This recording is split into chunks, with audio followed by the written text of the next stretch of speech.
Hello, third and fourth grade. Welcome to reading class. Today we are going to work on a section of our novel that we're reading, Maybe. I'm going to walk you through pages 166 to 183, and then you are going to start on the really exciting part of the book, 187 to 197. You notice there's like a page break in here where I end at 83 and you start at 87. The reason why is because that is where part 3 of the book begins. And that is a part that I'm just so excited for you to read. This book is so good. All right, so we're going to have a really good time with this. I need for you to start writing your journal entry for 166 to 183. Please write predict. My prediction, and again, I've noticed from looking at some of your reading journals, some of you write the things that I write for the modeling. Modeling means I'm just going through it, I'm showing you, and some of you do your own thing, it's fine. My point is though, keep it neat, okay? Some of us are like, oh, we've done this before. Keep it neat. Make sure it looks nice, I can read it, and use your best handwriting. All right, so let's take a look. I put down for my prediction, maybe we'll practice reading and think of a plan to get home. Remember, she's still in the Oblingers. It snowed. Is she gonna try to get out? I don't know. Let's see what happens, okay? So we're gonna start on page 166. So make sure you have your reading journal, your something to write with, pencil, and your book, maybe. Love this book, love it. All right, here we go. So I'm starting on page 166. Please follow along.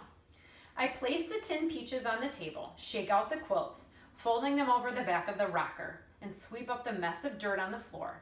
With the broom, I push snow into Mrs. Oblinger's pots to use later for washing.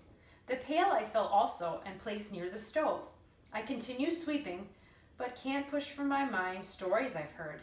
People caught off guard in a blizzard, who wander, looking for shelter, lost for days just yards from home. The freezing starts in hands and feet, then comes a sleep with no waking. I've heard of that too, where, and again, this has not personally happened to me, just on an aside, is that if you do like freeze to death, one of the things that happens is as you're in this, your body is kind of shutting down, and what happens is that if you're very, very cold, you start feeling like this warmth come over you and you start getting very tired. And so she's talking about, and usually what happens if someone is in that situation, they're dying. And once they fall asleep, they don't wake up. So she's saying how she's heard about people in these prairie blizzards. By the way, if you want to read another book that has to do with a really, really bad winter, The Long Winter by Laura Ingalls Wilder is very good. I'm reading that one right now.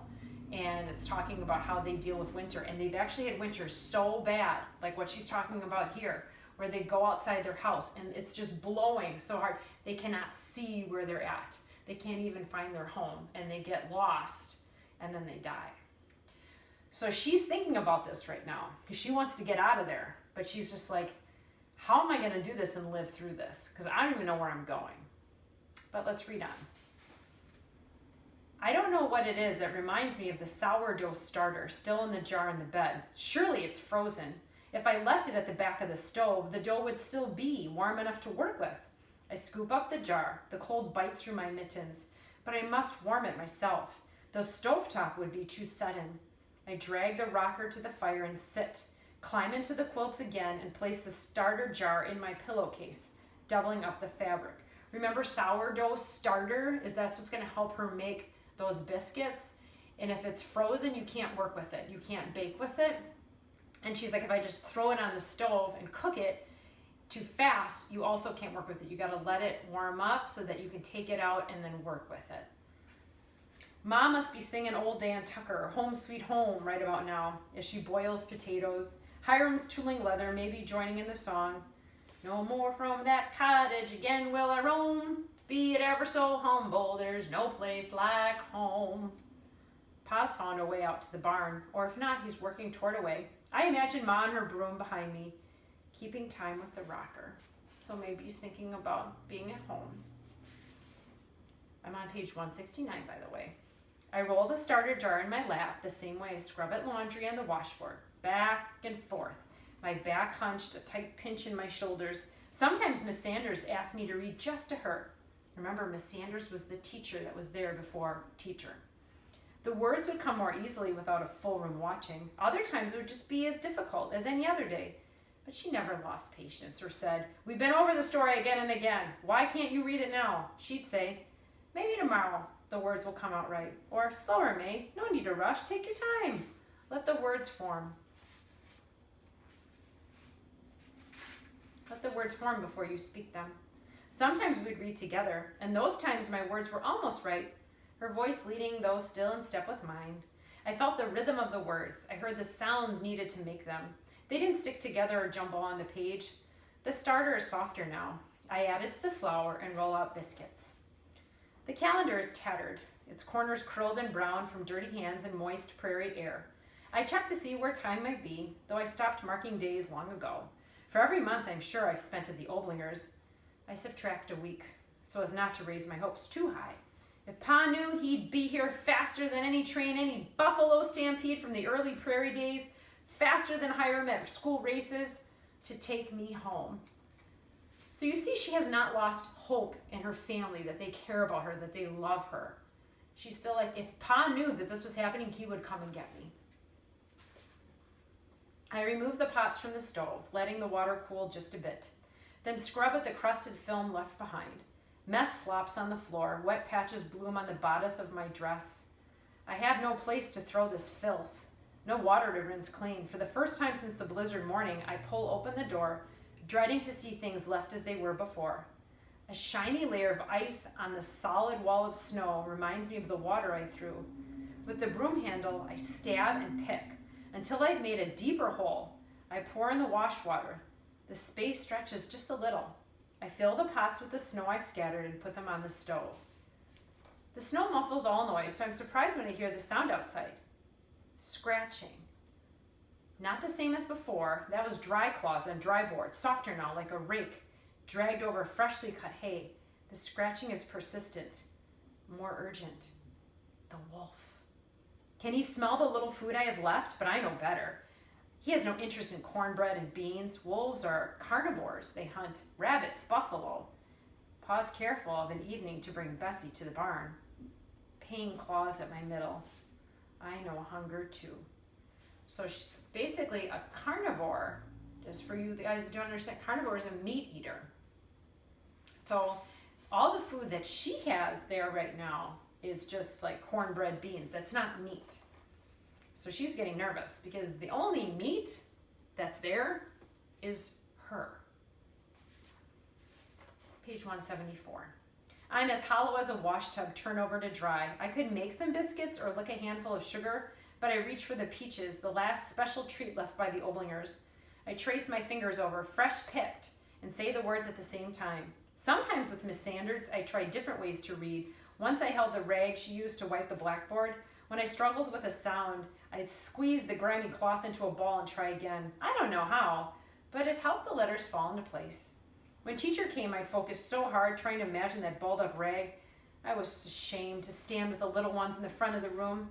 I knew more than any of them, more than Rita and Avery and Hiram put together. Those days I'd stumble some. Other times I'd make it through, my fingernails leaving half moons in my palm. The peaches are cold, smooth, sweet. I eat them with an ache in my stomach and swallow like Ma herself, spoon them up. The buffalo chips are gone.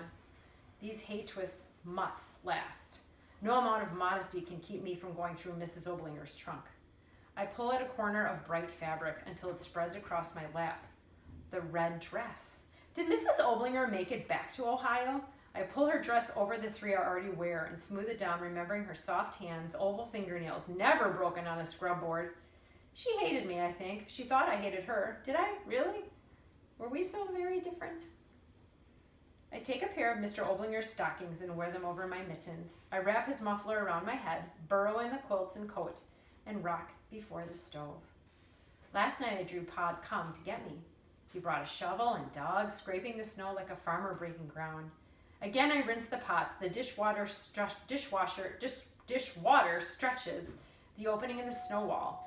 Each time I pour it in, the pots grow heavier as I lift them. What I wouldn't give for a bite of meat or that bug-infested cabbage. I hope for a hint of light reaching through the hole, a reminder of the world outside. Since the blizzard day, I haven't opened my reader, but now with a small scoop of beans on the stove and 2 biscuits from yesterday, I sit in the rocker before the fire, thankful for hot coffee and for the flicker of light cast on the cover of my book. The pages fall open in my lap, the spine empty in the center, where I rip the paper out. I flip back to see which poems remain. Home and Its Memories, The Battle of Hastings, Light Out of Darkness. I glance up at this little last title, taking in the shadows around me. In this place, I've met darkness like never before. I understand light because of these months here. I know this book, remember what comes after each piece, so that as I'm turning through, I feel the space of missing pages getting nearer. I know what shares the other side of Light Out of Darkness. Most of The Voice of the Wind is intact.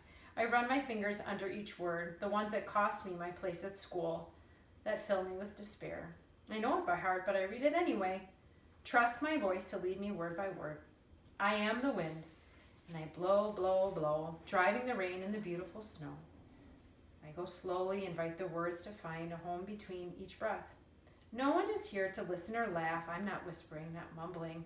I own this poem. Making confusion wherever I go, roaring and moaning, wailing and groaning. Now, the words in italics, like that making confusion, that's the poem she's reading. The other words are what she's thinking. The words come faster. Sometimes I twist them, but have to stop and try again. But why should there be shame in that? I'm doing it. I'm reading. Rounding the hilltop, I rush down the dale, ruffling the river that waters the vale, driving before me the white-winged sail. The first 3 stanzas remain, the 4th left halfway. Across desolate deserts I wildly roam, wandering earth's corner where nothing calls home. I whisper in secret, I watch all alone. I know the rest I threw in the fire, how the wind can lull, can cheat and trick, but today it's my turn to make my own ending.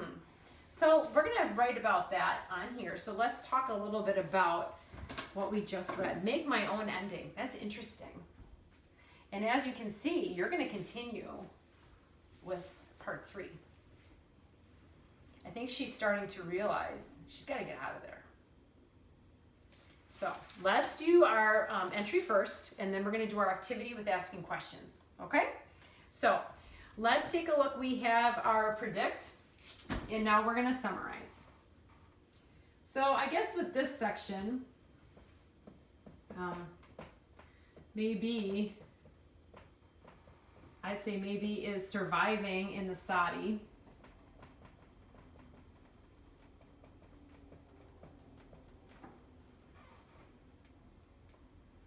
So maybe is surviving in the Sadi. She, let's see here. She wears the Oblinger's clothes to stay warm.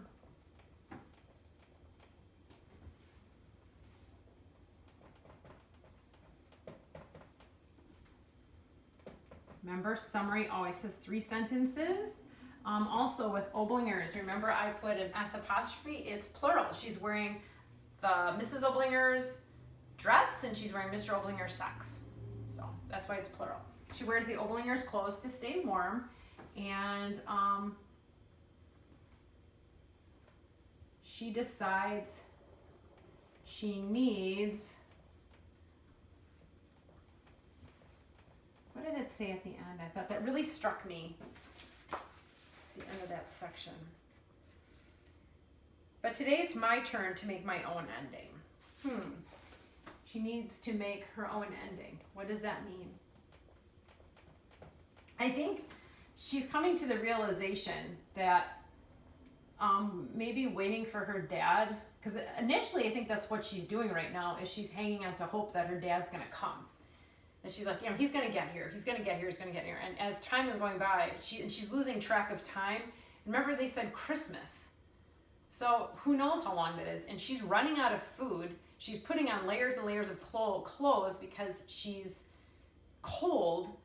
And she's always talking about how she's starving. There's a wolf possibly outside that's trying to get in to get at her So she's starting to realize maybe I gotta do something because this isn't working. It seems like she's chipping away at that ice wall, that snow wall, and that she's working. So she opens the door, she kind of gets the snow, puts it in the bucket, brings it over. But in addition to that, she kind of throws the dirty water out and then makes a bigger hole. So she's literally trying to dig her way out. And I think that's her goal. So, all right, so then we have question. My question, when will she leave? Is she gonna try to leave? I don't know. Connection. I have been hungry before. I don't know if I've been that hungry though. It's funny. You miss a meal and you're like, I'm starving. Are you really starving though? No. I think she is though. I think she's getting close to that. And then evaluate. I think she is smart.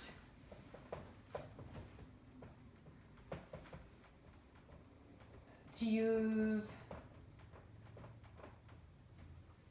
all the supplies, meaning like the clothes. She's going through the Oblinger stuff. I mean, at this point, she's trying to survive. It can't be like, oh, I shouldn't wear her dress because she might come back. She's not back. She's probably not coming back, and who knows what's going on with that. She needs to survive and keep herself warm. So now she's starting to open up things and not worry about, well, this is my stuff, this is their stuff. She's just using everything. She's in survival mode, and that's smart. If you need to do that, you do what you need to do. You don't worry about it. And then as far as visualize, okay, I am going to draw like a dress, and then I'm going to draw 2 pairs of socks because she put on Mrs. Oblinger's dress, and then she also put on Mr. Oblinger's socks as mittens. So make sure that you got this all down. If you didn't, you can go back and rewind or go back and take a look at the video, because I am going to erase this all now so that we can go on to our question activity that goes with this. In your packet, it looks like this. It says ask questions. So we're going to do that right now. I am going to walk you through one question for each. You're responsible for doing one more. So your assignment next time is to do the journal entry for 187 to 197, and then you are going to do one more question in addition to the questions that I have for you here. So on here, it says, think of questions you have about maybe, write your questions below. So we have been questioning, but let's be a little more specific. And what I want you to do is think about if you could talk to maybe as a person, like not asking about her, but like speak directly to her. What would your questions be? And you have to use these question words. So your first word that you have is who. And so I'm going to show you one, and then your job is to do one on your own. So mine was, and you can do this. Who was your best friend in school? Okay, then you do another one. Make sure that you end it with a question mark. Okay, next one, what?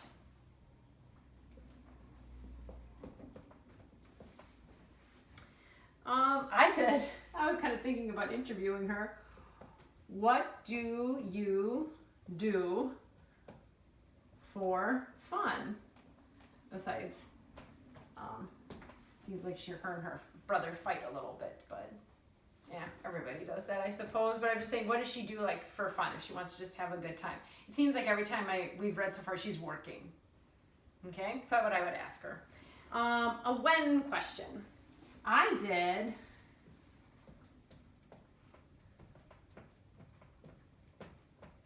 when did you know you wanted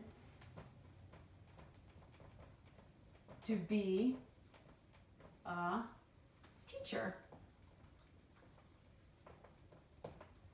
And you do too. where. This was an obvious one. I did, where will you go next? I mean, I read that section. I'm like, what are you going to do now? That would be that would be a good one. For what? What are you going to do now, maybe? How are you going to get out of this? She's a smart girl. I think she's going to figure it out. And then why? And this was something I thought was kind of interesting for this one, for the why. I put down, why do you keep trying? I mean, it never talks about God in here, but I think that's like our motivation, right? To keep positive. It's like we keep trying because we're here to serve God. We understand life's not going to be all that great. It's kind of like, why do you keep doing your homework when you're stuck at home every day? Is it because I love it? Maybe some of you do, and I hope you do. But some of you are like, oh, here we are again, another month. Well, why do you do this? Because this is what's for the best right now. And you know what?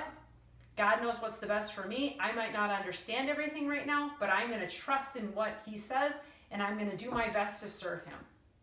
And that's what it motivates you to keep trying, right? So my thing is, why do you keep trying, Meg? What motivates you? What helps you? Ooh, that'd be something you could steal for up there. All right, so make sure you do that. I'm going to try to smush in one more. How? Oh, for how, this was mine. How will you get, I'm going to put a 1 here. How will you get home?